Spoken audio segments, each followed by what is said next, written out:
Hello, BookTube. I'm Jonathan, and welcome to only the second ever Words in Time live stream. We did one of these when I hit 2K just a few months ago, so it's been awesome to see the support from you guys. I'm looking forward to hanging out with everybody because I love sci-fi. I love making videos about sci-fi, but one of my favorite things on the channel is, oh my goodness, I'm hearing myself in the background. Here we go. We're live. We're rolling with it.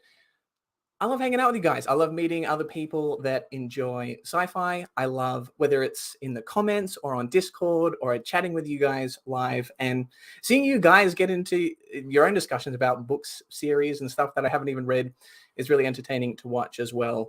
I kind of feel like a bit of a sci-fi matchmaker when that happens. First person in the chat, Nima, a cyborg, a Words in Time legend. Good to have you here, Nima.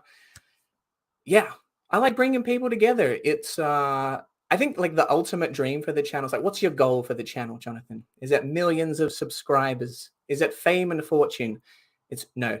If two people could come together, like one day I get invited to a wedding, and the story, for those who don't know how these two people met, it was through a mutual love of science fiction. And Jonathan at Words in Time. And then I get to give a big speech and your wedding becomes all about me. Anyway, that fantasy hypothetical went a little bit off the track there. But yes, welcome everybody that's coming in. Hello, Natalia. Hello, Cindy. Thank you, Cindy. The Vintage Viking. I like the name. That's a good YouTube name right there, the Vintage Viking. So yeah, today we're going to talk about sci-fi, some books. We can deviate from that a little bit. Who knows where this is going to go? It's up to you guys. You guys get to pick the questions. You ask the questions. I answer them. Yeah, it's been a pretty good start to the year for me. Oh, the comments. It's kind of funny watching it from like the back end. I don't know how, if it comes out smoothly for you guys. Just a big dump of comments came in there. It shocked me. It threw me off my game. I like it though.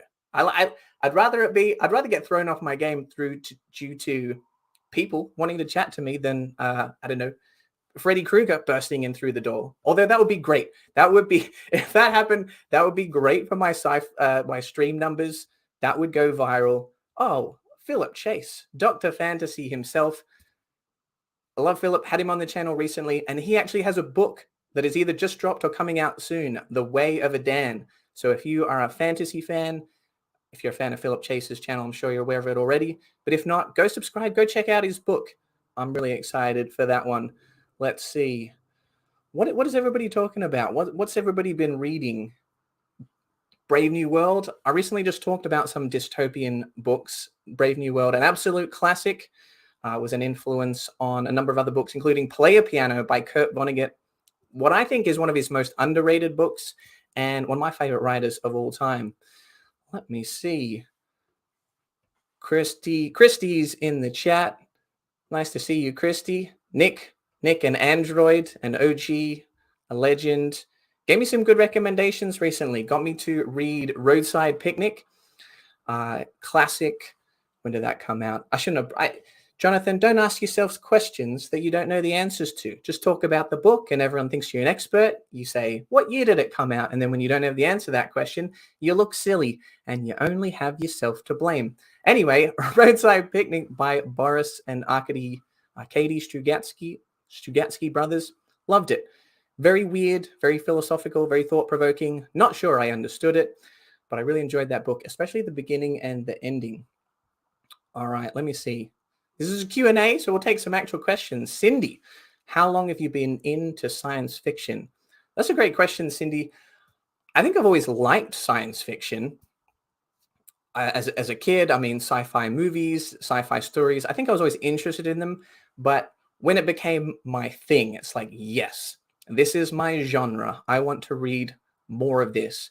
It was when I was in university and I read Cat's Cradle by Kurt Vonnegut, which is not actually super duper sci-fi, but I loved Kurt Vonnegut so much that I read The Sirens of Titan, Slaughterhouse-5, Player Piano, Mother Night.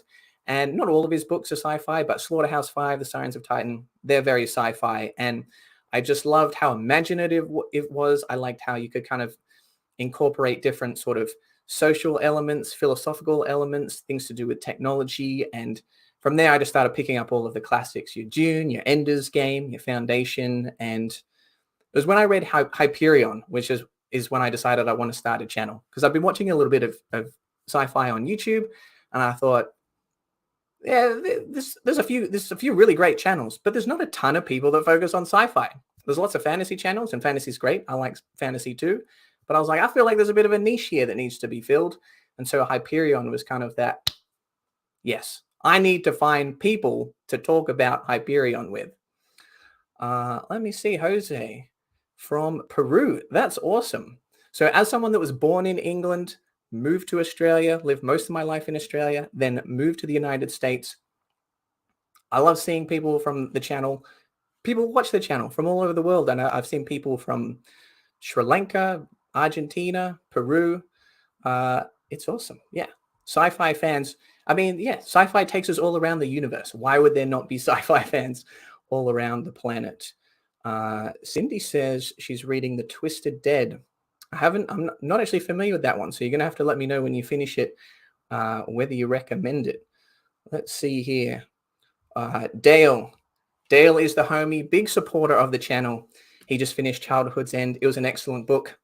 That's the correct take, my friend. Childhood's End is excellent, one of my all-time favorites. And a couple of people I've heard recently say they didn't like the ending, which kind of blew me away, because in a kind of bad way, because the ending blew me away in a kind of good way. I think the ending of that book is awesome. So Dale, I'm glad you enjoyed it as much as I did. Let me see. Bookspin. Bookspin has a YouTube channel, so go subscribe to Bookspin if you want more sci-fi content.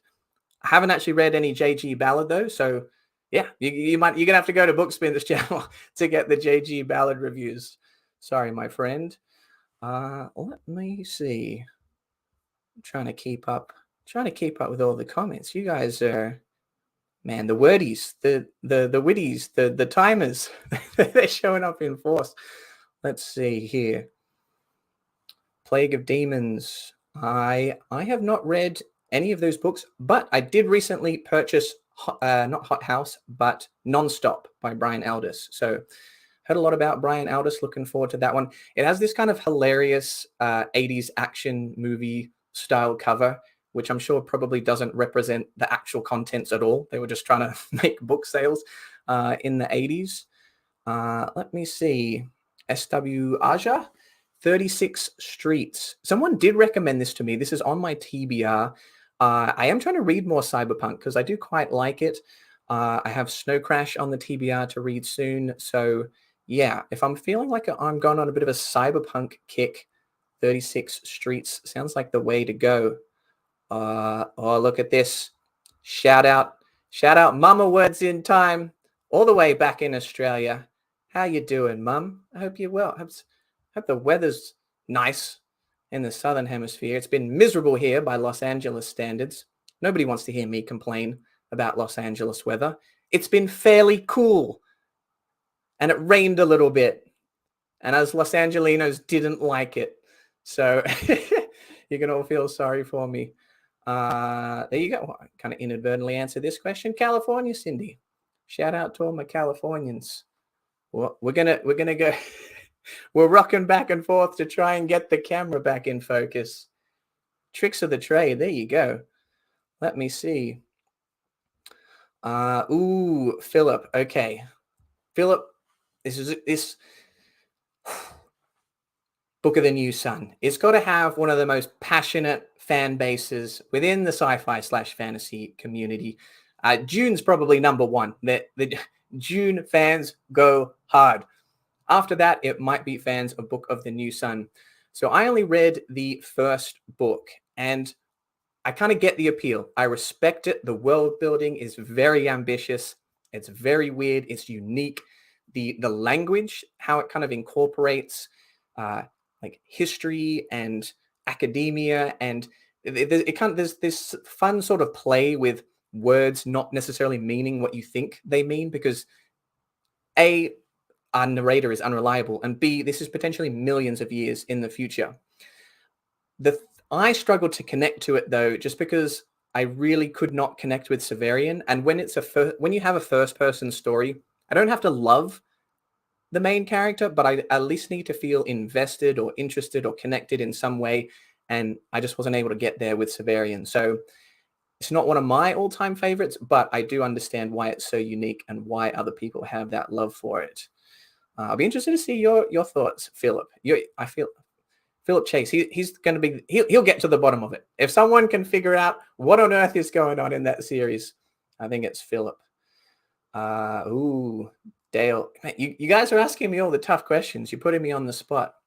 Dale said I might do a video of my personal favorites. Will you do a top 20, top 10, or 20 more? And what's your time frame? Dale wants it. Dale wants it now. Okay, so I do want to do a top sci-fi books of all time video.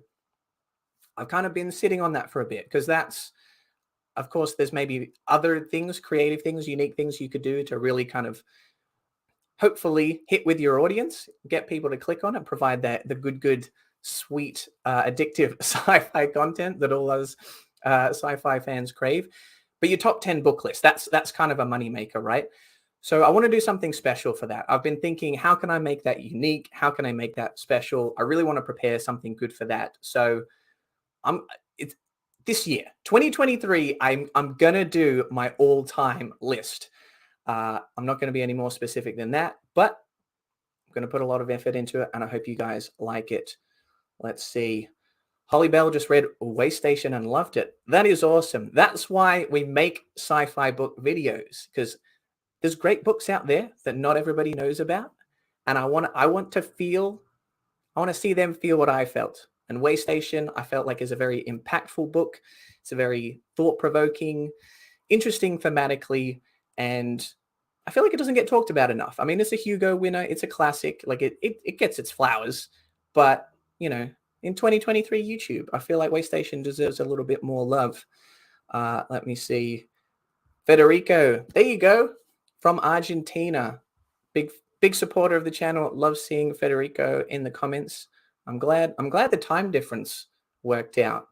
I was trying to think how can I think it's lunchtime for all my Australian fans, so no idea what time it is in Argentina. Hopefully not too early or late.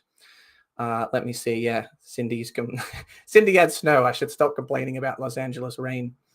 Here we go. Another question. How many books do you read at the same time? One. All you people that read more than one book at a time, how do you do it? Are you geniuses? Do you have multiple brains? Like, how are you compartmentalizing all of the plots, the characters, the concepts, the worlds, the details? Like, I feel like I have a pretty good memory, and sometimes even just like 24 hours between reading chapters, I want to get everything in place. I don't want to make any mistakes. All right, if I say something wrong on YouTube, people are going to know. They're going to point it out in the comments. So I read one book at a time. Anyone that can read more than one book at a time, mad respect from me. Look, what did I say about the June fans? I love June. June supremacy. June for the win. June, look, it's great. I don't disagree. I'm just saying there's June friends. They turn out in force. Let me see. Jose just read The Left Hand of Darkness. Nice. And The Three-Body Problem. That's one of my favorite series of all time. The Remembrance of Earth's Past. I really liked book 1. And then books 2 and 3 are just even crazier. So come back to me when you've finished the series. If your brain is still intact, it hasn't been melted beyond all recognition, because that series is crazy. Bridge 4, we have another Android in the chat. Would like to see a best aliens video. So I kind of did this I did a collab video with Robin from the Book Wormhole, where we each shared 5 of our favorite aliens. So you can find that on the channel. I do like talking about aliens, though. I'd maybe like to do something about the aliens that are the most alien, because sometimes aliens, they just kind of feel like humans, but with like blue pointy ears or whatever. So yeah, I'd like to talk more about aliens, but in the meantime, go check out that video. Let's see here. Or best protagonist, antagonist. That would be good too. I feel like less sci-fi content is about the characters. It's usually more about the ideas, because that's what kind of separates sci-fi from other genres. that's kind of the biggest draw to me. Like if I were to say, oh, sci-fi has better character writing than horrors or mystery thrillers or fantasy, I don't think I'm going to win that poll, right? Like not I'd get some votes, but like not a lot of people are going to back me up. But if I say that sci-fi as a genre has the best ideas, the best concepts, the vote, of course, is always going to be split, but I think sci-fi would do a little bit better in that poll. The technology, the multiple universes, the time travel, all of that good stuff. So let me know if you agree. Yeah, let me know how in the chat. Am I talking crazy? I don't think so, but I'll see what the majority has to say. Let's see. Yes, your mind will get exploded by the three-body problem. And there's a couple of TV shows out right now. So there is a Chinese live action adaptation and there is a Chinese animated adaptation. So I've heard pretty good reviews for both of those series. And in the future, I believe there's a Netflix Western live action adaptation. So if you're if you're a fan of the series and you ever wanted to see it on screen, it's a great time to be alive because you got two options and a third coming soon. Let's see. Oh, Dale just picked up The Martian. His son and him are going to read it together. So that's awesome. So The Martian, off the top of my head, okay, it's not, I mean, everybody's going to make choices for their own family and stuff. I would say it's not super kid-friendly in terms of the language. There is a bit of swearing. But in terms of the content, otherwise, there's not too much, anything that's like graphic, anything that's too upsetting. So I think The Martian, great, just flat out great book overall. I love Andy Weir. I think he's phenomenal. And also a great book to read with your kids. I think it seems to be a classroom edition. So that should make it pretty suitable and very funny, very fast-paced, awesome sci-fi concepts. And read Project Hail Mary afterwards because that's just as good. Let's see. The Restaurant at the End of the Universe, Zaka Z. So I'm pretty sure that is Douglas Adams, part of the Hitchhiker's Guide series, which is probably number one on my list of shame. It's like, if you were to go to the top 50 selling sci-fi books of all time, I probably read 40 of them. And what would be the highest ranking on that list that I haven't read? Probably Hitchhiker's Guide. But I have bought it. I do own it, and I will be reading it in 2023. So you must have liked it, Zaka, if you're reading further on into the series. So kind of a related question. This is a good question from Anna here. Is there an author you always hear about, but you have never read? So that's a good question. Who would be the next person after Douglas Adams that I really should read? Neil Stephenson. Neil Stephenson's a pretty famous sci-fi writer that I haven't read yet, although that's another one I'll be correcting with Snow Crash. I hope to read that fairly soon. And is there anybody else? I'm not sure. I'll have a think about that. But those two, definitely going to be knocking those off the list of shame.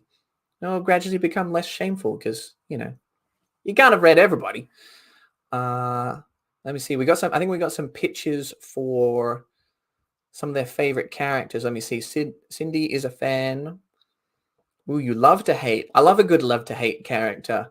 Hatch from the Michael Vey series. Not familiar with that series, but I'll love to hear that about the characters. And Bridge 4, Polar Meow. Polar Meow from the Commonwealth Saga by Peter F. Hamilton.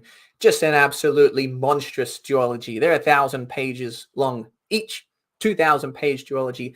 No reason for any book to ever be that long, but Peter F. Hamilton said, I'm going to do it anyway. I'm going to throw in dozens of planets, dozens of storylines, the best of which led by Polar Meow. Awesome, awesome character. Let's see. Sylvan watching Trinidad. W.I. reading M. John Harrison travel arrangement. Okay, not familiar with that, but let us know whether you're enjoying it, whether you think I'd like it. It's now 10:17 p.m. Not sure where that is, but wherever you are, you're 4 hours ahead of me. You're in Trinidad. Gotcha. For some reason, I thought watching from Trinidad was part of the book title. You know, you just click and read. And sometimes you stick the landing and sometimes you look silly. Anyway, awesome. Hope the weather's nice in Trinidad. Okay, what genre? None. Why would I read anything other than what kind of question is this? Okay. Do you know what channel? No, I'm just kidding. So I do enjoy other genres. I do like fantasy. I watch a lot of fantasy shows and TV, but I am focusing just on sci-fi at the moment. Two reasons. One, it's my favorite genre. And two, I'm trying to fill that sci-fi niche. There's not enough people talking about sci-fi. So at some point, I'll probably feel the need to mix it up, but that time has not come. There is just too much good sci-fi that I still want to read, and I'm enjoying reading it. So I'll let you know when I get there, but it's not going to be this year. There's not going to be any non-sci-fi books unless I get tricked into reading non-sci-fi. That's happened to me a couple of times. The fifth season, yeah, it's kind of fantasy. The Dragon Riders of Pern, technically sci-fi, feels like fantasy. So yeah, occasionally a couple of you guys manage to trick me into reading non-sci-fi stuff, but I'm not intentionally reading anything other than science fiction. Let me see. Okay. You guys are good at asking related questions. I like the flow of this. I'm not having to bounce around to talking about zebras to apples. So kind of in that vein, has there been a fantasy book that I've been tempted to read? I do have a list of fantasy books that I'm interested in. I none that I've been like, okay, I'm going to break the sci-fi TBR to read this. But when I decide to take a break, I do have some fantasy series prepared. So let me know if you think this is a good list. So we have The First Law, Joe Abercrombie. People speak highly of that. Grimdark, very character driven. And I feel like there'll be something maybe a little different from sci-fi, something character focused. That sounds kind of fun. Of course, Sanderson. You got to try some Sanderson. I'm going to go with Mistborn. Stormlight Archive looks amazing, but those books are too big. Best to try a little bit of fantasy with Mistborn, which is shorter. What else is there? Greenbone Saga, Fonda Lee. That sounds something a bit different. It's more urban fantasy, Asian inspired. There's some martial arts in there. So someone that's done Brazilian Jiu-Jitsu for over 10 years. That sounds very appealing to me. Let me see. I know there's one other that I'm forgetting. And then there's some of the big ones and the unfinished ones, and every fantasy conversation ends up heading in the same direction. So there you go. There's some of the ones that I'm interested in for now. But yes, none that I've been so tempted to read that has taken me off my sci-fi track. Let me see. Do it. Permutation City. One of my favorite. It was my read of the year last year. One of my favorite books of all time. If you remotely like hard sci-fi, cyberpunk, virtual reality, if you like even just one of those three subgenres, please try Permutation City. It'll give you that kind of like three body problem, blow your mind type of feeling, that kind of high that I've been chasing ever since I've read that series, and Permutation City was the first to do it. Let's see. Got some probably more June commentary probably. That's always a safe bet. No. Okay. Some people don't think. So I'm not a gatekeeper when it comes to genres. All right. Here we go. Focus. Focus up, Mr. Cameraman. I'm not a gatekeeper when it comes to genres. So if you think it's science fiction, if there's just remotely some kind of science, some kind of trope that's particularly sometimes associated with science fiction, go for it. That's fine by me. I do think this is a case where we are using a bit of a fringe definition. I would say there's some environmental science. So this isn't really a spoiler. Part of the world building is that there's these borderline apocalyptic events that happen every 100 years or so. So yeah, there's kind of a bit of like a post-apocalyptic environmental science aspect to it. But it does read more like fantasy stylistically. It doesn't focus on the technology or the sci-fi concepts, but Yeah, I think there's enough in there to count it. Let's see. Oh, did I say we were going to do the quantum wheel? I just got rolling. So I don't know if I mentioned this. This was meant to be mentioned at the top of the show at 6:30, 5 minutes from now. All right, chat. I need you guys to keep me honest here. 5 minutes from now, I'm going to be spinning the quantum wheel live on stream in order to determine what patron pick of the month book I'm going to be reading in March. So that should be a bit of fun. And you guys can see that I'm not rigging it. And you should also know that because there's been a couple of books that I would not have picked that have that the wheel has landed on. The wheel determines, the wheel is out of my control. So there we go, 5 minutes from now. Anna C with a good question. Can you recommend your favorite standalone books, please? Thanks to you. I'm now finishing Childhood's. Yes. Team Childhood's End. Another member of the team. You love to see it. Okay, some standalones. Well, the good thing about sci-fi is it's a little bit less series-driven than fantasy. So there's a lot of great standalones, especially classic sci-fi. So off the top of my head, if you like Childhood's End, what might you like? I would say Clark's fairly unique. Not really all that much like Clark, but Way Station by Clifford D. Simak is another classic book. Very philosophical, thought-provoking, not as hard sci-fi as Clark, although Childhood's End is not really one of his harder books. So Way Station, I think, is great. Let me see, what else would I have? If you're looking for something modern, I'm a big fan of Blake Crouch, so Dark Matter or Recursion. If you're into some time travel or multiverse type stories, they kind of feel a bit like films. They're super snappy, they're fast-paced. Those are standalones that I really enjoy. And let's see. The Rule of Threes. You got to give 3 recommendations. What's another good standalone?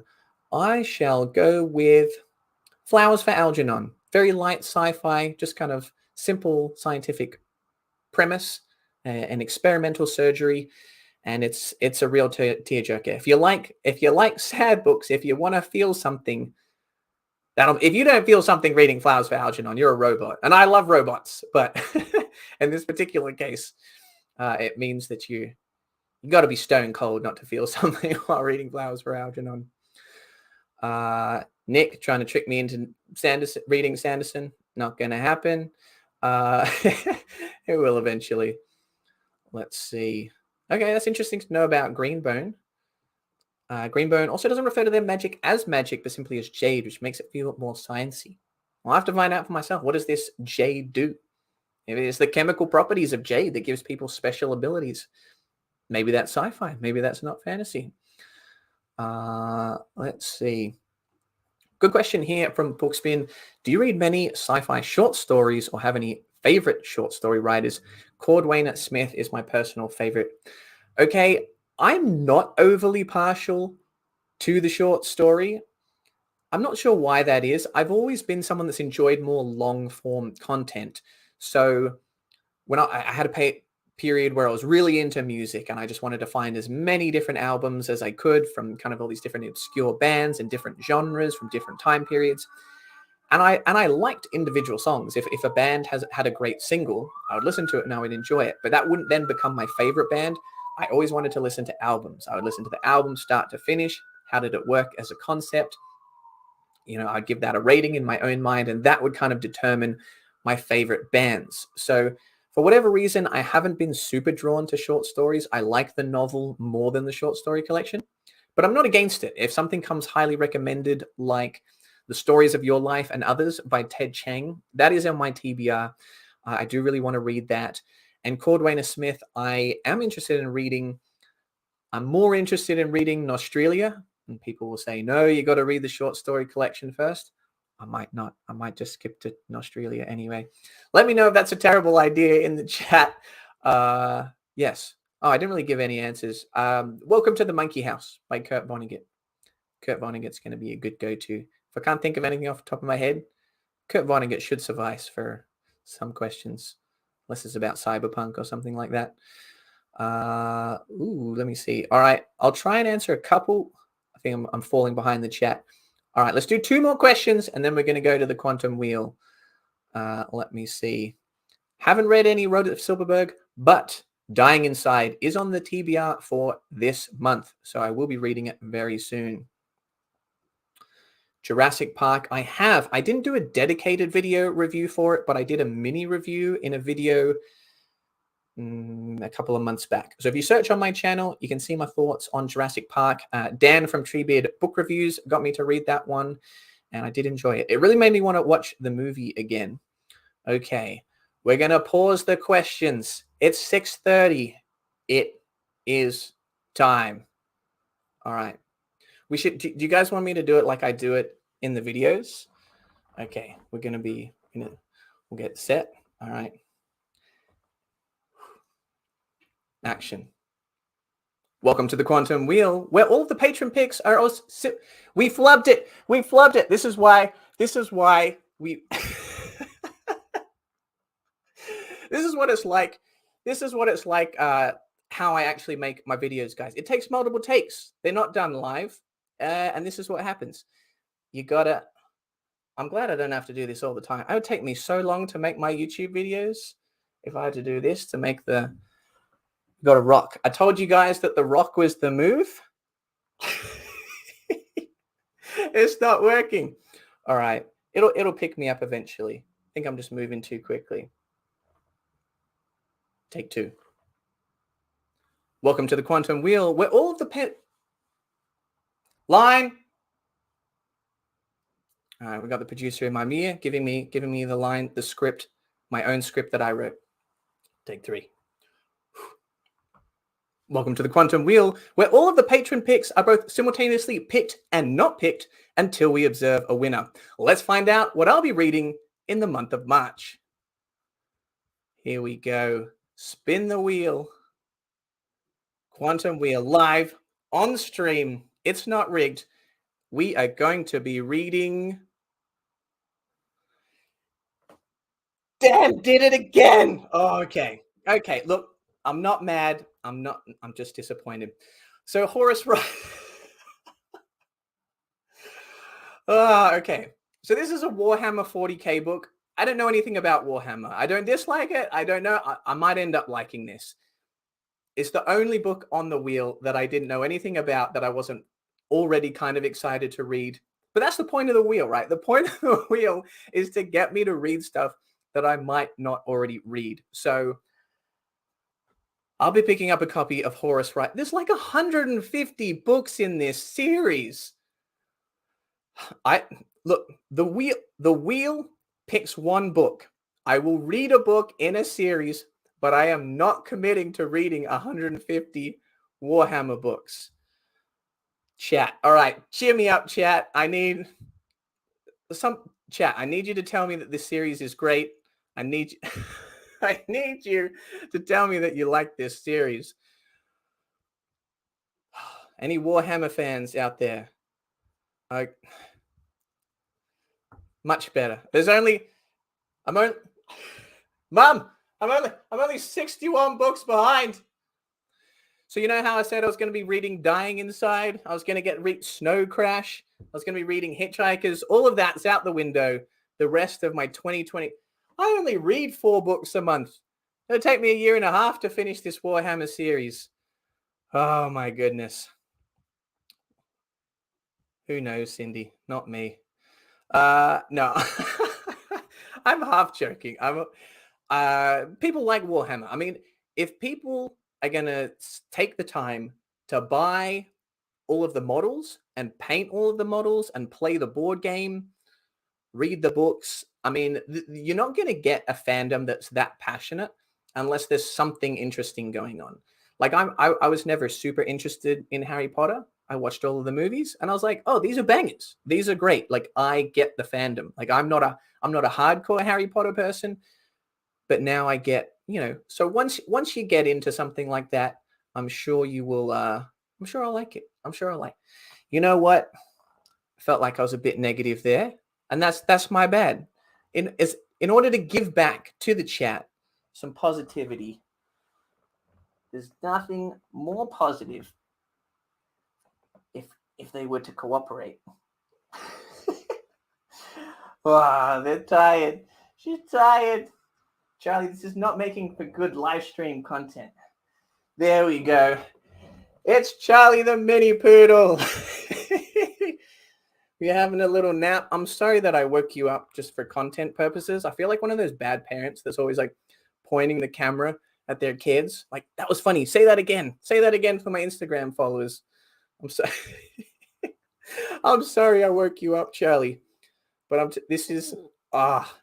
look, I always liked dogs, but I never thought that I was like that sick dog person that was just in love with them, that thought everything they did was so cute. And I didn't really get parents. It's like, yeah, okay, your kid's kind of funny.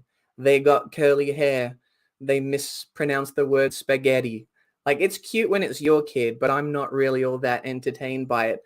And then I got my own dog, and I was like, everything she does is hilarious. I love her. She's perfect.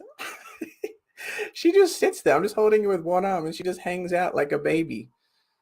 There you go. I think I might be enjoying this more than the chat, but I don't know. Robin's happy.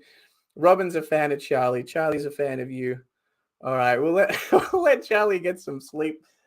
We might bring her back at the end of the show. Oh, crikey.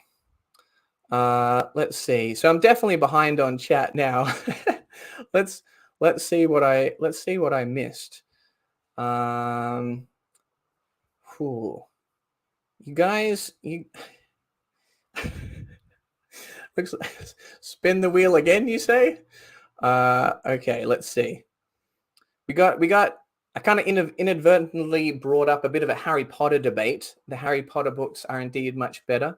Yeah, probably. I mean, that's usually the case. That's the case 90% of the time. All right, we'll start a little debate. Haven't read the books.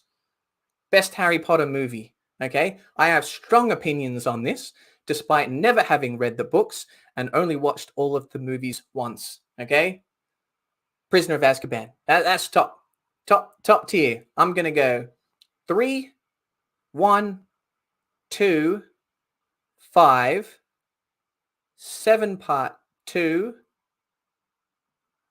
No, I got 5 and 6 the wrong way around. 6, 7 part 2. 5, 7 part 1. Definitive. You cannot top that list. That's the perfect. That list is gonna have unanimous agreement across the board. You could poll the entire population of Earth, and it'll be the one thing that we could all agree on, that was the perfect Harry Potter list. Now we go to the chat.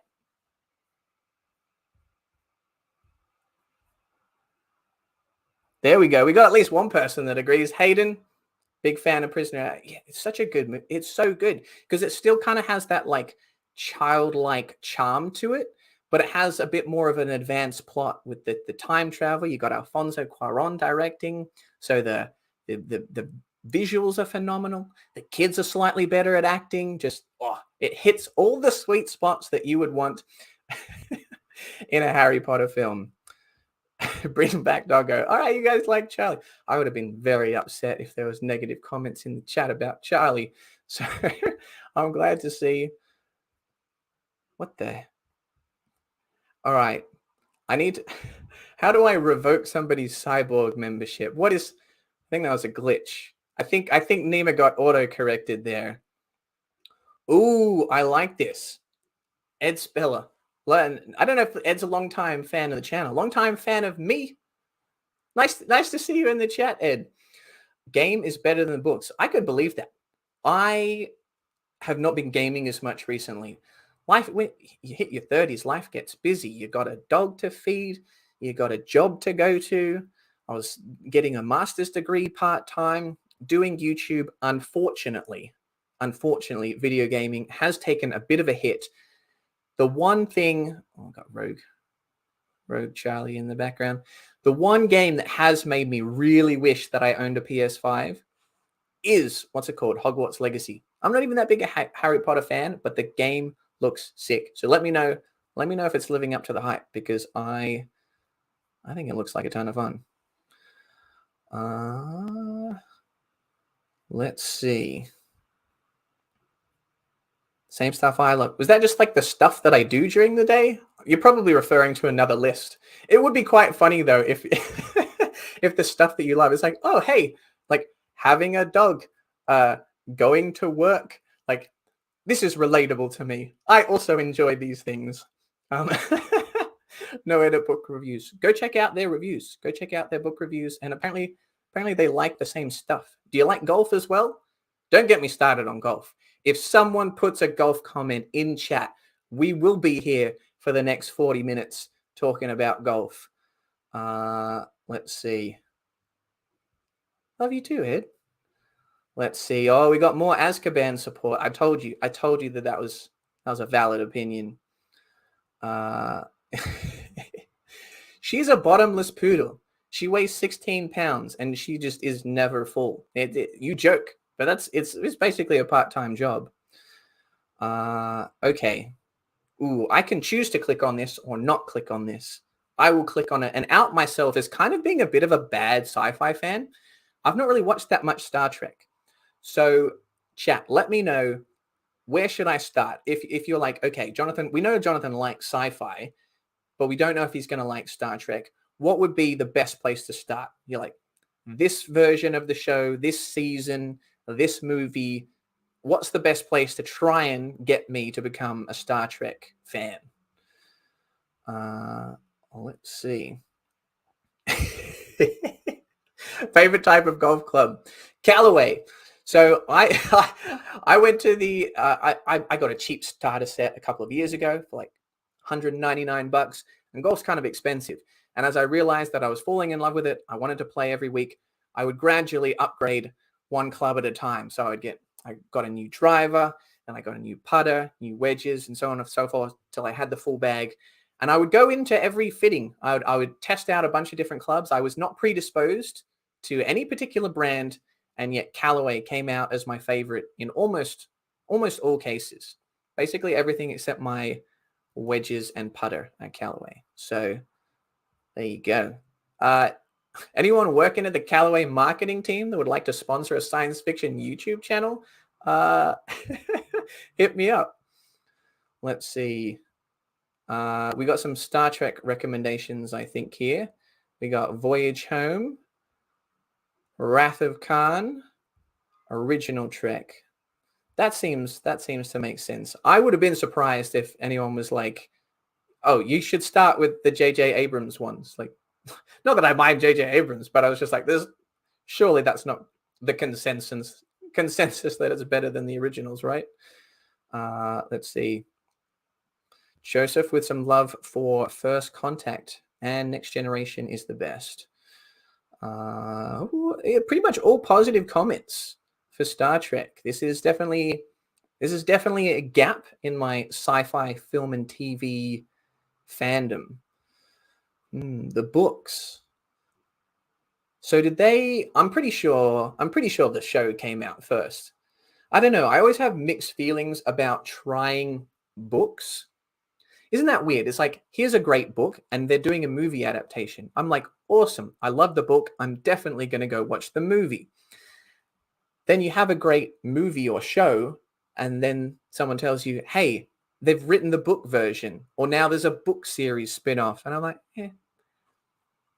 I don't know why I feel that way. It's probably a bad take. I'm definitely willing and open to change just for some reason. Book series based off of film and TV source material. It's never really got me all that excited. Except maybe the Firefly stuff, just because Firefly, it ended too soon. But any Firefly fans in the chat? I don't know why that's so hard to say. Firefly flans. That's definitely not what I attempted to say. But yeah, huge fan. Movie Serenity was pretty good, but the show, only one season, got canceled too soon. It was an absolute banger. Do you guys know this story? I don't know if this story is true. I don't know if this story is common knowledge. But I heard the story that Firefly, when it went to air on Fox, the producers, writers, director, whatever, they showed Fox episode 1. And Fox was like, it's pretty good. It's okay. It's a little slow. It's a little boring. Episode 3, though, you send us a few episodes. Episode 3, that's a banger. There's a train robbery scene, and it's awesome. When we put this on the air, we're going to start with episode 3. People can catch up with like 1 and 2 later. We're going to start with episode 3 because that's the good one. So they put it on TV, and episode 3 is an absolute banger. Train robbery scene, awesome. But the thing is, a lot of people, and this was kind of before like, streaming and stuff, when people could have told you ahead of time, like, actually don't stop there, start episode 1. You just turn up at Monday at 8 p.m. or whatever the time slot was, and you'd watch it. The first episode they air is episode 3. So everybody's like, where are we? Who are these characters? None of these relationships make sense. These on-running jokes don't make any sense. And it didn't do that well. And then the ratings for the rest of the season wasn't that great. And Firefly got canceled after 1 season, despite being an awesome, awesome TV show. So it sounds like I didn't just completely make that story up. Bridge is telling me that this was discussed in the director's commentary.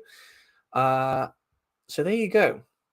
It's the entertainment industry. It's a weird and wonderful world. I'm glad that Firefly exists. I'm glad we got a season of it. I wanted more. So that's why I'm kind of interested in the graphic novels and the books. If anybody's read any of them, let me know. Let me know. I'm not expecting them to be as good as Firefly, but if it can at least give me that Firefly feeling, if it can just capture like 50% of that magic, I think that would be a worthwhile read. So let me see. Yeah, Robin isn't necessarily a fan of the tie-in novels either. I could be brought around on it, but I'm just not sure. This is a good exchange. Nemo has read a number of the Star Trek books, and he doesn't recommend any of them. To which Cindy asks the logical question, why do you keep reading them? Hey, sometimes we're just a glutton for punishment. Let's see. Yes, Dale. Dale. We got 2 Dales in the chat. Love Firefly. It's a lovable show. It's got cool ideas, fun action, fun characters. It's got heart. It's very funny. Why wouldn't anybody love Firefly? And why would you cancel it after just 1 season? Nick, we've all been there. All right. Didn't garner a lot of sympathy for my slight amount of rain story in Los Angeles.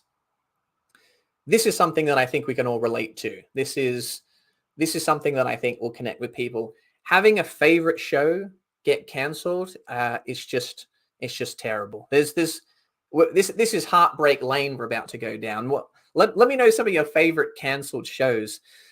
Some recent ones I was really enjoying. 1899 on Netflix. That was kind of a sci-fi mystery thriller with some really interesting stuff going on. The reviews were awesome. It seemed like Netflix doesn't make their ratings public, but from the amount of people that are talking about it online, it seemed like it was at least doing fairly well in terms of the numbers. Got canceled after 1 season, and they only answered maybe like half of the questions that I wanted answered in that first season. So that was a bit of a tease. Let me see. Oh, Joseph, that's a good one. Freaks and Geeks. Another classic. So this is pretty crazy. I think if the average person made their list of top 10 TV shows of all time, and then also you ask the population of average people to make their top 10 TV shows of all time that only got 1 season, the average quality of those 2 lists, not that different. I'm not going to say that the 1 season list would be better, but I think it would be pretty close because there have been a lot of good shows that only got 1 season, Freaks and Geeks being one of them. And then Apatow's next show, Undeclared. Nobody ever talks about Undeclared. It wasn't as good as Freaks and Geeks. It didn't have as much heart as Freaks and Geeks, but it was very good. It was very funny. I think it was almost as funny as Freaks and Geeks. So if you're a Freaks and Geeks fan, try Undeclared as well. It's pretty good. Let me see. Well, I'm not going to... Of all the shows that you could ask to garner sympathy for getting cancelled, Futurama, yeah, but it got brought back. And then it got cancelled, and then it got brought back. Like, you still got like 200 episodes of Futurama or something like that. So, yes, it shouldn't have ever been cancelled, but, you know, cry me a river. You got 200 episodes you can rewatch. Let's see. Dark Matter was phenomenal. I didn't see that one. Very similar. Firefly canceled. Jericho was awesome. Canceled. See, I haven't seen either of those, but they got canceled. So, is it worth my time to go back and watch them? Do they end on a cliffhanger? I don't know.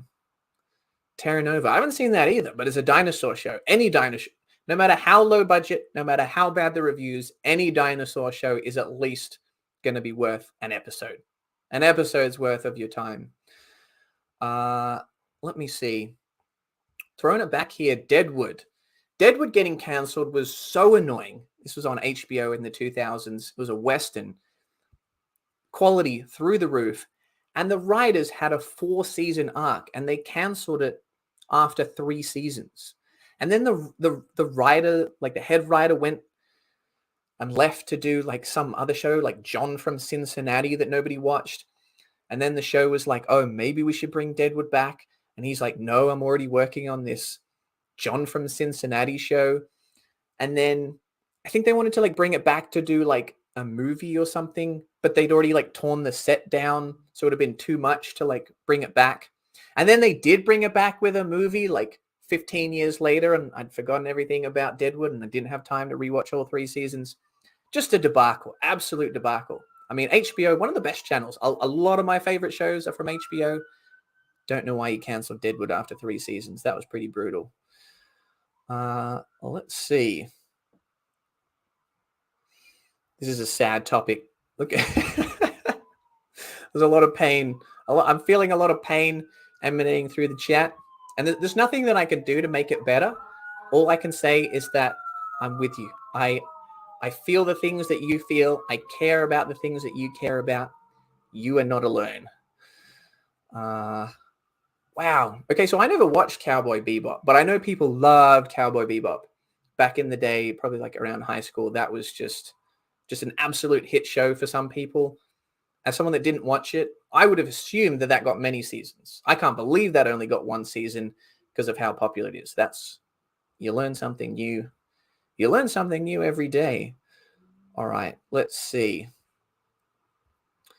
Let's bring it back around to sci-fi a little bit. Let's say, Wilt, hello, how are you? I'm doing pretty good. I'm doing great, actually. I am actually having a lot of fun. I really appreciate everybody joining and providing me all these great questions. So I'm doing great. I hope you're doing great, Wilt. I am looking for a sci-fi adventure book with action like Star Wars or The Way of King on beginner level if possible. Well, that's a good question. Oh, Charlie's being a little bit needy. All right, we're gonna add some Charlie to this response. So this is a good question. Sci-fi adventure book with action like Star Wars. I would say there's actually slightly less action in it than I expected, but The Expanse is a great series, 9 books plus some tie-in novellas. If you want to jump into a world, The Expanse, I think, is very beginner friendly. I think it's very accessible. Pacing is always really good. I've read 8 of the 9 books. I'm going to be reading book 9 this month. And I like some more than others, but overall I like the series and I think a few of the books are really good. And yeah, Nick's got a good one here. Red Rising. So yes, Red Rising, also accessible to beginner sci-fi readers. A lot of action. It's kind of it starts off with a little bit of a Hunger Games-ish premise, but then it kind of expands throughout the series into this bigger and darker space opera. So that one's definitely got a lot of action. The action, if you like action, Red Rising is the way to go. Got another vote for Red Rising and Deathstalker. So if you like sci-fantasy space opera that is just a bit over the top, it's going to throw every idea at the dartboard to see what sticks with really kind of charismatic, funny characters. Deathstalker, totally underrated.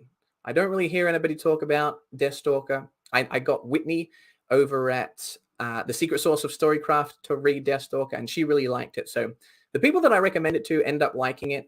So if I kind of become the Deathstalker guy on YouTube, I can live with that. It's not too scary. There's some stuff that's like a little bit horror, gore, kind of dabbles, but it's cartoonish. I never found it too gross or over the top or off-putting. Everything that book does is with a sense of fun. Its tongue firmly placed in its cheek, and yeah, I blew through that. I want to read more from the series. I've only read book 1. Well, look who it is, Mr. Horus Rising himself. If I love this book, I'm going to feel bad about the amount of attitude that I'm giving you. Warhammer fans, let me know. Let me know if I'm going to like Horus Rising. Dan voted for Warhammer in the voted for Horus Rising for the book of the month. I got to go buy a copy now. A lot of the books on that list I already owned. Yeah, I could have saved myself some money if the wheel had landed on anything else, but the wheel wills as the wheel does. Isn't that right, Charlie? You are so sleepy today. Can I get a lick? Can I get a lick for the camera? Yay! Thank you, Charlie. All right. Let me see. Yes, Charlie is the hardest working dog in show business. She will be greatly rewarded with treats as soon as the live show is over. Let's see here. The Player of Games. I have read The Player of Games. So I have read 2 books from the Culture series. I have read Use of Weapons and The Player of Games. I was a little mixed on Use of Weapons. I liked some parts, not so much others. But I really like Player of Games. I think it went some really interesting directions that I wasn't expecting. And that's kind of the book that's making me want to read more from the Culture series. So this year I will be reading Consider Fleabass and Accession. And then after that, I will decide whether or not to read all of the books from the Culture series. Dan here, he feels no sympathy for me. We're raking it in with the YouTube ad revenue, making about $15 a video. So I mean that's a book. I could probably find Horus Rising for about $15. So hopefully the next video I make, maybe I'll make a video on Warhammer, and that video will pay for the book itself. We'll see. Yes, no, I'm just joking, Dan. I appreciate the vote. I'll probably like it. I will. Yes, that's the point of the wheel, to make me read stuff that's already not on my TBR. Dan's going to read at the same time. That's cool. Solidarity, Dan. He's going to do the audio. I don't really do audiobooks or ebooks, but I'm going to have to try it at some point. I don't have anything against it. I'm just sort of in a routine of reading physical books. I just like reading my paper books at the end of the day. No screen time, just relaxing. Me and a quiet, not shiny piece of paper. But yeah, audio. I've heard good things. What was I going to say? Deathstalker. Deathstalker was a book we were just talking about, and the audio for that, I've heard nothing but good things about. I think they also did a graphic audio, like audio with an audio book for Deathstalker with accompanying graphic images. So that's pretty cool, kind of combining the audiobook and comic book genres. Let's see. We're gonna take a sip from this non-branded, non-sponsored water as I catch my breath. Hopefully, if the nutrition facts are in focus, that will entertain you for the 3 to 6 seconds in which I'm no longer providing you live stream content.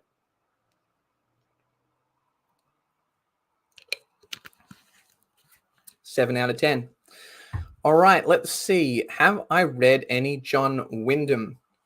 Yes, I've read just the one book, though. I have read The Day of the Triffids, and I quite liked it. I really liked the start, and I really liked the ending. I felt the middle didn't always hold my interest. I've not always been the biggest fan of post-apocalyptic stories because I feel like they're a little samey. I've said this on the channel before, but it feels like a lot of post-apocalyptic books are. It's like something bad happens, it's zombies or a virus, and then there's not much of society left, so a group of humans go out and try to survive and avoid the bad thing. But then they also have to avoid bad humans and deal with internal conflict. And at the end of the book, the moral of the story was, it turns out the real monster was us. So I'm half serious with that analysis there. I do like some post-apocalyptic books. That one had a little bit of a unique take on it, but yeah, I did feel like the story didn't. It wasn't elevating. It was just kind of felt like this throughout the middle of the book. But I liked it enough to read more Wyndham. I do want to read The Chrysalids, and I do want to read Midwich Cuckoos, or whatever that one is.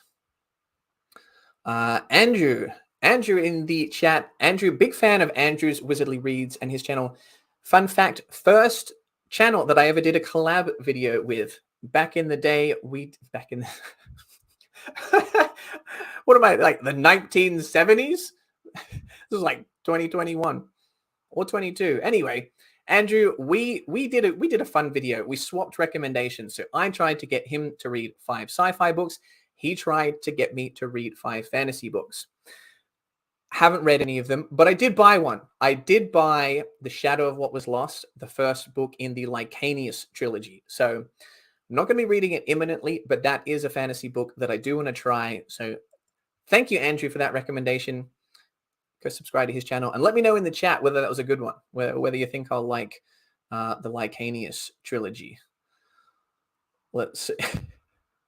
I'm going to assume that was me drinking the water, because that was definitely the peak of the stream so far. I guess. I was trying not to make too much noise. We can add more glugging. The next sip will be sipped with much more force. Let's see. Is that the one with is there dinosaurs in that one? It's got Adam Driver. Let me know if there's dinosaurs, I'll see it. If there's no dinosaurs, I'm out. It's not really a fair standard to hold movies to, but that's I've said it and I'm going to stick to it.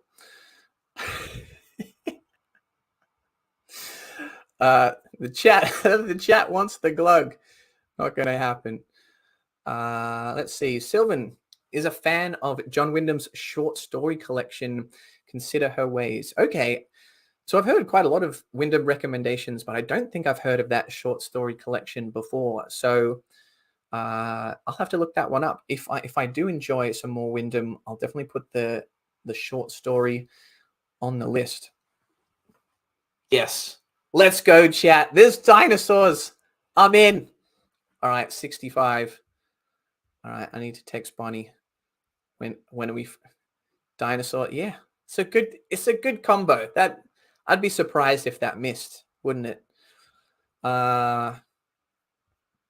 know what's funny? So I've seen some Adam Driver. He's a good actor. I've seen a bunch of stuff that he was in, but whenever I think of Adam Driver, for some reason I think of Marriage Story, something that I didn't watch, because my friend Matt, he had this great line. He said he watched it and he said, I wouldn't have titled that Marriage Story. I'd have titled it Divorce Story. And you know what? A couple of my friends have gotten divorced, and I never thought to myself, that should be a movie. I thought that was the greatest pitch for not watching a movie ever. I was interested. It's got ScarJo. It's got Adam Driver. But just watching two people break up for 2 hours doesn't really sound like my kind of movie. So let me know whether you agree with my friend Matt. Do I need to watch Marriage Story or not? I watched most of the Oscar films that year, except Marriage Story. This year, I've watched all of the Best Picture nominees except for Women Talking. I think that comes out on streaming soon, so I'll watch that, and then I'll be up to date. Yeah, there you go. There's a question for chat. What was your favorite movie of 2022? I can't remember every movie that I watched, but out of the Best Picture nominees, I will tell you that my two favorites were Everything Everywhere All at Once, sci-fi baby, and number 2, The Banshees of Inisherin. Simultaneously, one of the saddest yet funniest films I've ever watched. So there you go. If you haven't checked out either of those two, that's what I'll be rooting for. There you go. Anna with some support for Andrew. The Lycanius trilogy is great. Hope you enjoy it. I will read it. Not soon, but I will read it.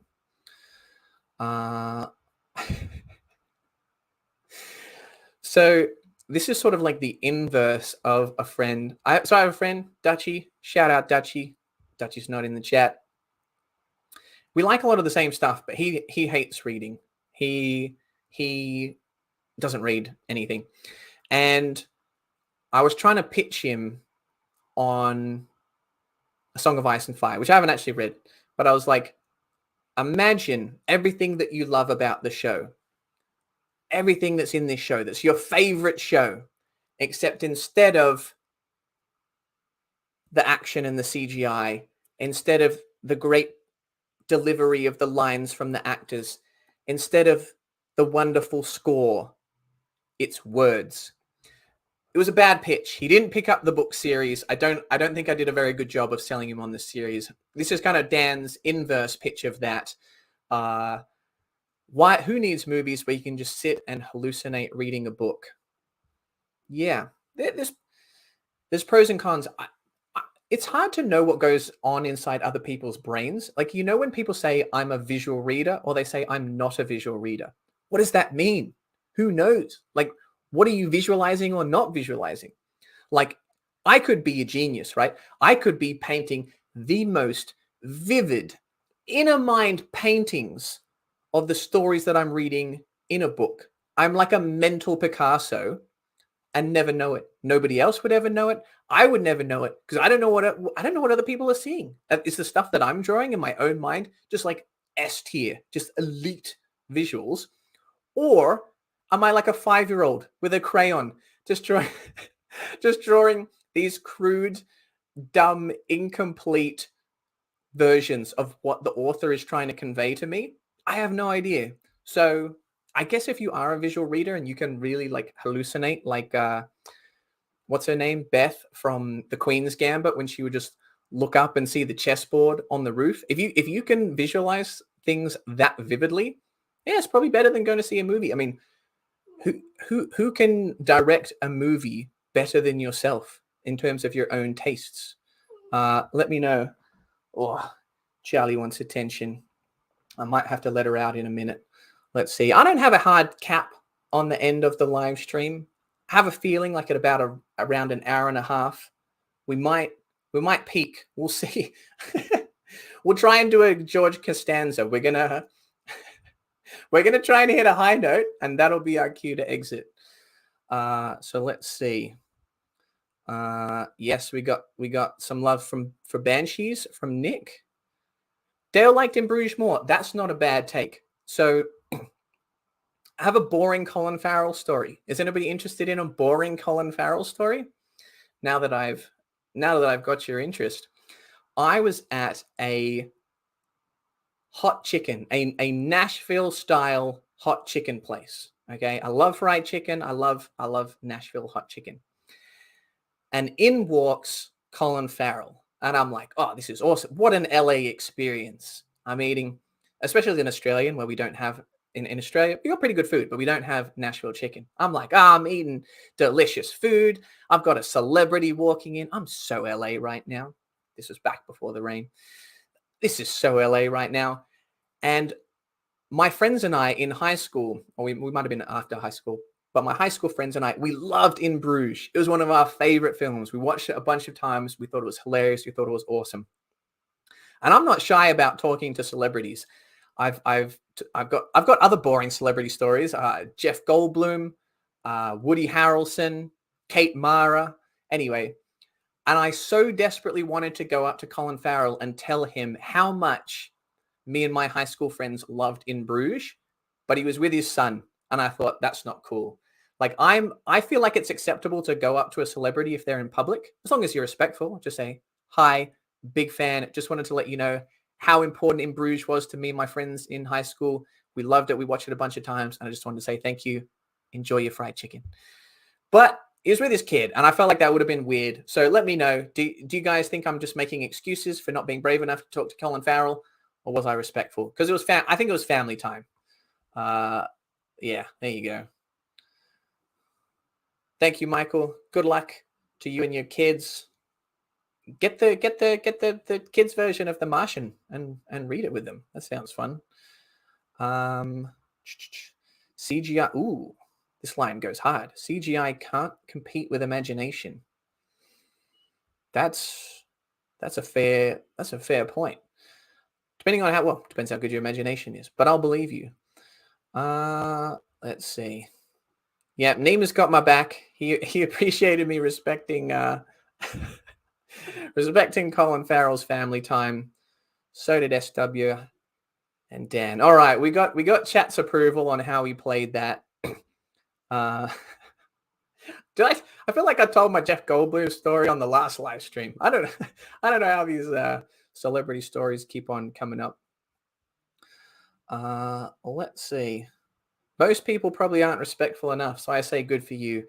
Yeah, that's probably true. As a celebrity, I don't know what it's like to be a celebrity, but I would imagine more than 50% of people are respectful, but the disrespectful percentage is too high. I don't think it's like 2%. I think unfortunately it's probably like 20%. So probably just let the man eat his chicken. Let's see. Oh, mission success. Cindy got the kids to bed. You know, I thought having a dog was going to be hard. I thought it was going to be a lot of work, and it was more work than I expected. So it gave me, I know comparing dogs to kids is silly, but it kind of gave me a newfound appreciation for people that have kids. Because I'm like, in my mind, I know that having a kid is a lot of work, but I bet it's way more work than what I'm imagining. So yeah, shout out to all the parents out there, Colin Farrell included. Ooh, this is a good one. Ron, my family and I were in an elevator at Disney World with George Lucas and family, and we played it cool like you. Is the fact that it was at Disney World takes that from an A- to an A+ celebrity meeting, doesn't it? Like if it was George Lucas at the chicken shop, you'd be like, that wouldn't be a story worth sharing on a live stream. Let's see. Don't think we have any other sci-fi questions. Do we have any celebrity stories? Oh no, I feel like these came up on the last live stream. Did I tell you that I competed in a Brazilian jiu-jitsu tournament against an Australian soap star? That was pretty good. Not good if you're American and you don't know the actor or the TV show, but the show was called Home and Away, and the actor played this quite famous character called Noah. And I'd only been doing jiu-jitsu for like 1 or 2 years, and we got matched up in a match, and it was kind of like a bit surreal because in jiu-jitsu, you can't kick or punch. It's all grappling. It's like competing in wrestling. So it's not as hardcore as like, UFC or anything, but you are fighting. You're wrestling. You're trying to throw each other to ground, pin each other down, trying to win the match. So you're already a bit nervous. And then you're like, I know you. You're on TV. Seen you at the Logies, the Australian equivalent of the Emmy Awards. This is all rather surreal. So I was losing the match 2-0, and I came back to win 4-2. So there you go. That's my Australian claim to fame. A much better story to tell to an Australian audience, but hey, it was what came to mind. Let's see. Yeah. I feel like the parents are identifying with the struggles. It's a universal experience. It's the sleep deprivation. Oh my goodness, Charlie. Charlie wants attention.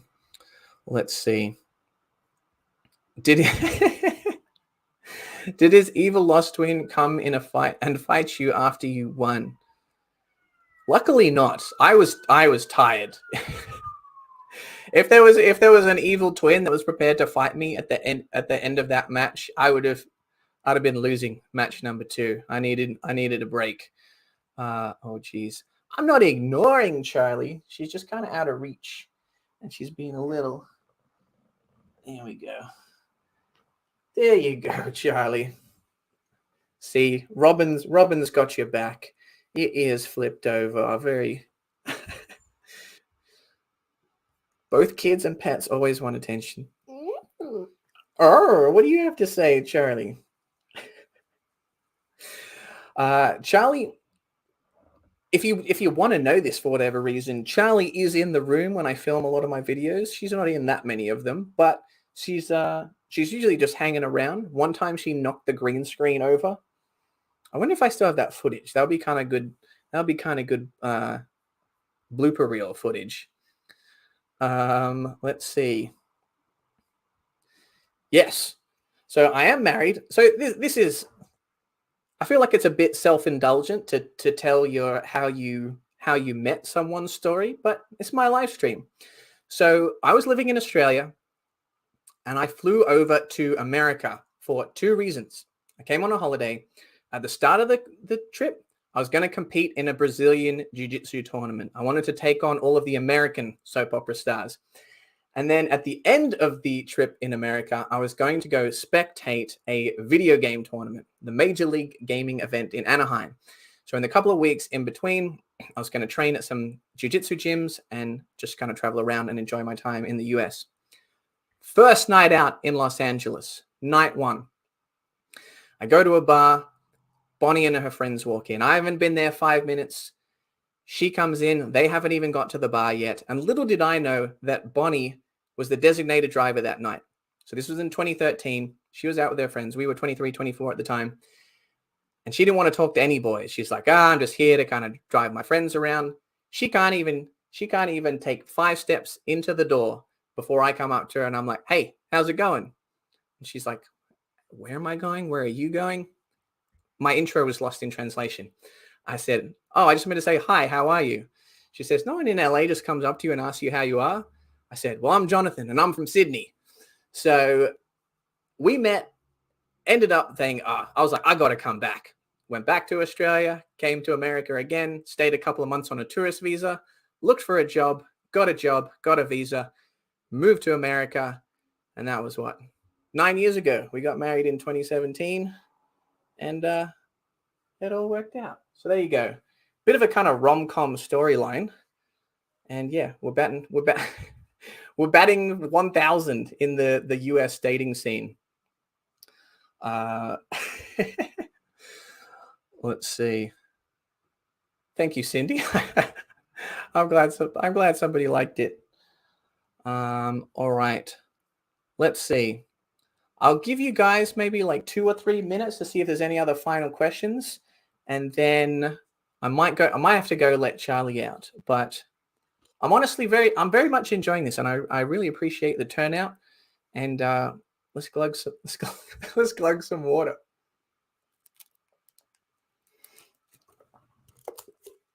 There you go. That was for the ASMR fans.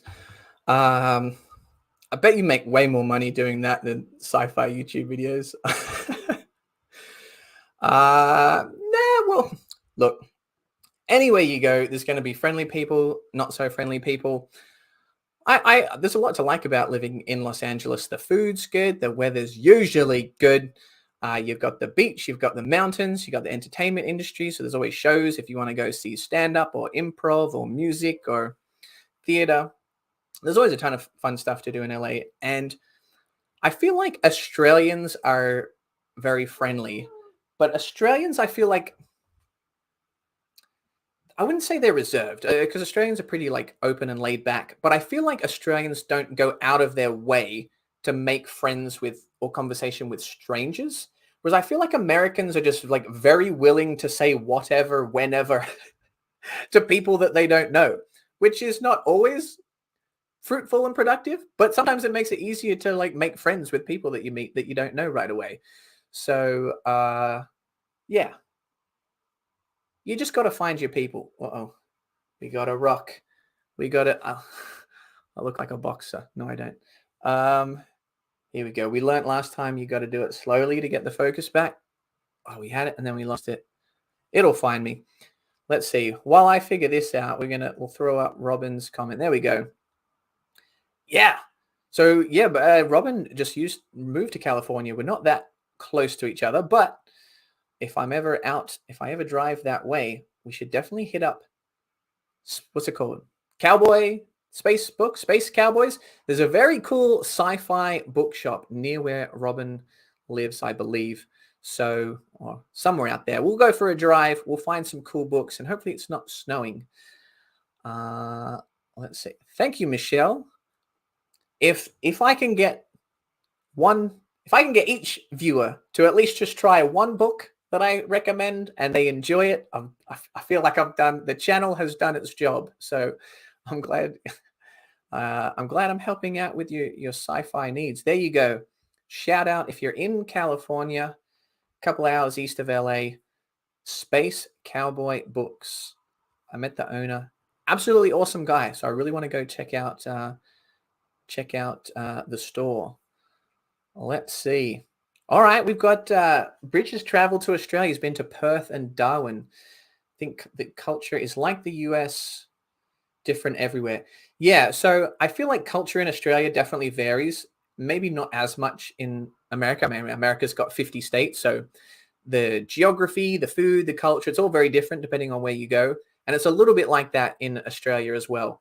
We don't have 50 states, but there's definitely sort of, you know, your big city versus your country versus your beach versus your rainforest, your outback, your desert. Yeah, you definitely got a lot of cool stuff to see and do in Australia, and they each kind of have their own vibe. So if anybody's planning on a trip to go to Australia, hit me up and I'll give you some travel tips. It sure is. You know what? So I want to kind of plan out the logistics for this. Something that I want to do for the channel is go to a bookstore. I did email a bookstore and asked if it was okay to film there, and they didn't reply to my email. So we'll find out. I can't guarantee it's going to be soon, but that is something that I want to do this year. I want to take you guys shopping, find some sci-fi books at the bookstore. I think that'll be fun. Let's see. Yes. Anyone reading Hyperion? That is a victory. One of my all-time favorite series, and the sequels, especially The Fall of Hyperion. A little bit underrated. I'm a big fan of The Fall of Hyperion. Yes, Powell's in Portland. I have been. It's epic. If you live anywhere near Portland or happen to be in Portland and you're a fan of books, go check out Powell's. The selection is just ridiculous. Let's see. All right, we've achieved half of our goal with Cindy. We've intrigued her with some books. She hasn't read them yet, so maybe they were bad recommendations, and I apologize for that. But I think Cindy has good taste. I think she's gonna last them. Yes, good suggestion, Trevor. We're gonna go to the bookstore. We're gonna talk to them. We're gonna figure it out because I don't want to be a disturbance, but I do also want to show like the amazing store, see what books they have, and buy some books. I want to bring them some business directly and indirectly. So I think that should be a fun video. I'm looking forward to that one. Well, there you go, guys. I think I caught up on chat. I think I did a good job. What did we get? We got a Charlie appearance. We got me drinking water, which people seem to like for some reason. We got some celebrity stories. We spun the quantum wheel. Horus Rising. I'm going to like it. I'm speaking that into existence. I'm going to like it. I think it was a unique pick that I wouldn't have thought to read. And that sheer bravery is going to pay off with a fun reading experience. So I'm going to go sign off. I'm going to go take care of Charlie, chase her around the house. We're going to have a fun evening. And I hope all you have a fun evening. I hope you enjoyed the live stream. Stick around for more sci-fi content coming in the future. I love the support. I'm going to keep making videos because I love sci-fi and I love you guys. So have a good night, and I'll see you around the internet soon.